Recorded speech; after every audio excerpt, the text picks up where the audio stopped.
There is a kind of mental and physical resilience that makes a person look unbreakable, almost untouchable.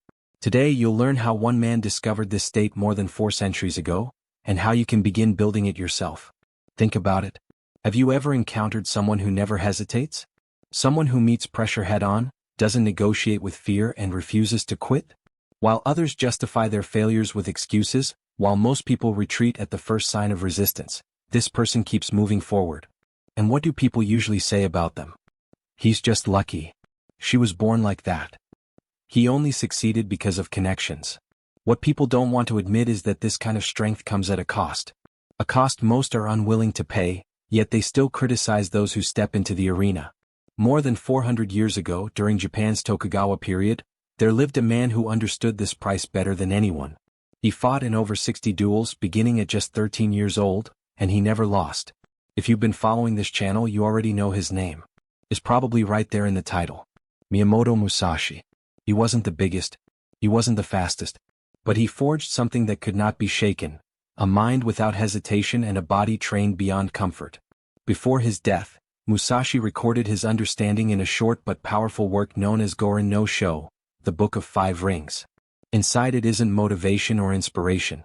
It's a blueprint, a system for building a level of strength that makes people ask, how is that even possible?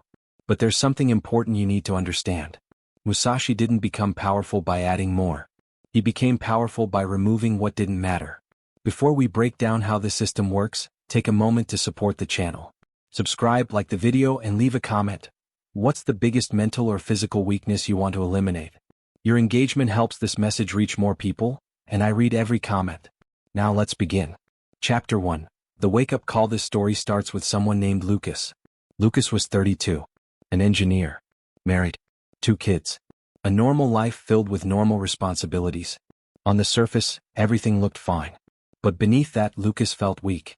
Not just physically, mentally too. Every morning he promised himself he'd start working out. He signed up for the gym 3 separate times and quit every time. He began diets with enthusiasm and abandoned them days later. He set alarms to wake up early, only to hit snooze again and again. The pattern never changed. Strong intentions, weak follow-through. At work, pressure made him freeze. Difficult conversations with his wife were postponed. Discipline with his children was avoided and passed on to her. Lucas wasn't choosing his life, he was reacting to it. Until one day during an important meeting, it happened. His chest tightened. His heart raced. His hands shook. The room started spinning. A panic attack right in front of his boss. Medical tests showed nothing was physically wrong. The doctor's conclusion was simple but brutal. Chronic stress, anxiety, and a nervous system that had never been trained. The doctor told him something that stuck.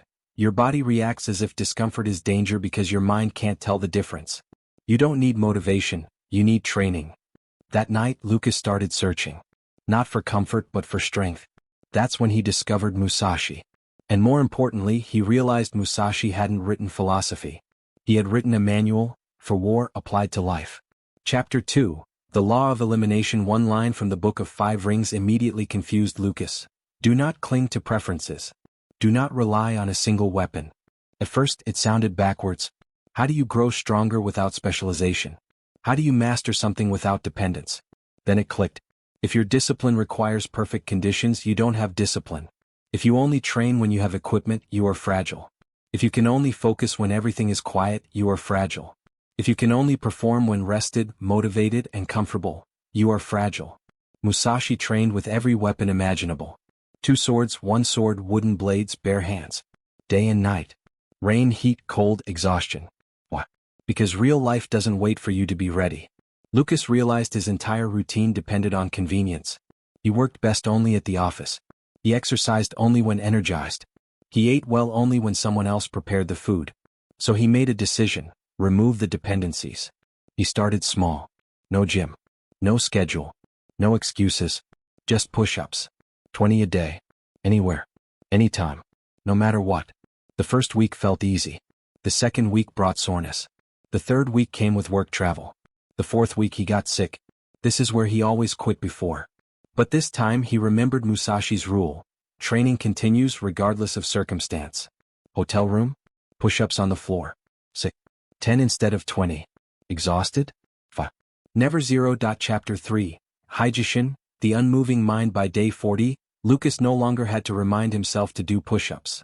His body obeyed automatically. But his mind? Still chaotic. Thoughts about work. Anxiety over money. Fear of letting his family down. His muscles were stronger, but mentally he was still brittle. That's when he encountered what Musashi believed mattered more than any weapon or technique. Hijishin, the ordinary, unchanged mind.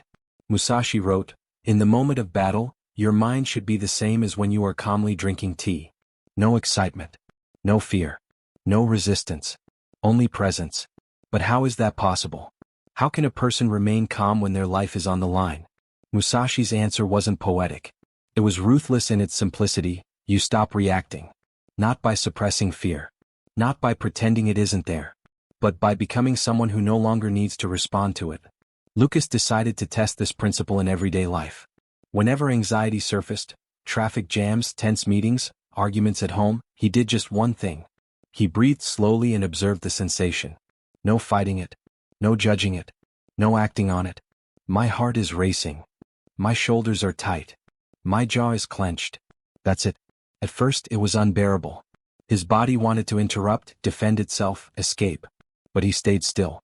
The breakthrough came during a meeting when his boss started shouting at him in front of everyone. Before, Lucas would freeze, sweat, stammer. This time he noticed the fear rise, and kept talking. Calmly. Clearly. No shaking voice. No panic. The room went quiet. His boss was thrown off. His colleagues stared. Lucas knew exactly what had happened. For the first time he had accessed hijishin, the mind that does not shift. A neuroscientist at Stanford who has studied emotional regulation for nearly 2 decades explains it like this. When you repeatedly observe intense emotions without reacting, you physically rewire the amygdala. The threshold increases. What once caused panic becomes simple awareness. Chapter 4. Sen no Ichi, The Warrior's Way. Musashi warned of something critical. A calm mind inside a weak body is a fantasy. He wrote, "When the body is fragile, the mind wavers. When the body is trained, the mind stands firm." Lucas had been doing push-ups for 2 months. He was stronger, but untested. Musashi never trained in comfort. He trained past exhaustion. So Lucas made a decision that sounded unreasonable. 100 push-ups. Every day. For 30 days. No shortcuts. No skipping. As many sets as needed. Day 1 took nearly an hour. Day 5 left his arms useless. Day 10 his wife warned him to slow down. Day 15 he finished in 20 minutes. Day 30 12 minutes. No breaks. But the real change wasn't physical. Once you prove to yourself that something impossible is survivable, your mind stops negotiating. You don't argue with difficulty. You act. Musashi called this Sen no Ichi, the path of the warrior. Not talent. Not genetics. But the destruction of the belief that there are limits you cannot train past. Chapter 5. Zanshin, Awareness that remains. Lucas was now stronger and calmer, but Musashi warned of a deeper failure. Many warriors won the fight, then died celebrating.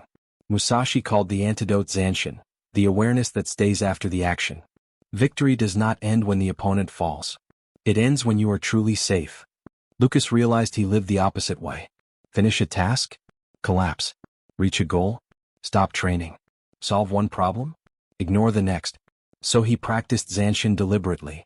After finishing his push-ups, he stood still for 30 seconds, breathing, aware.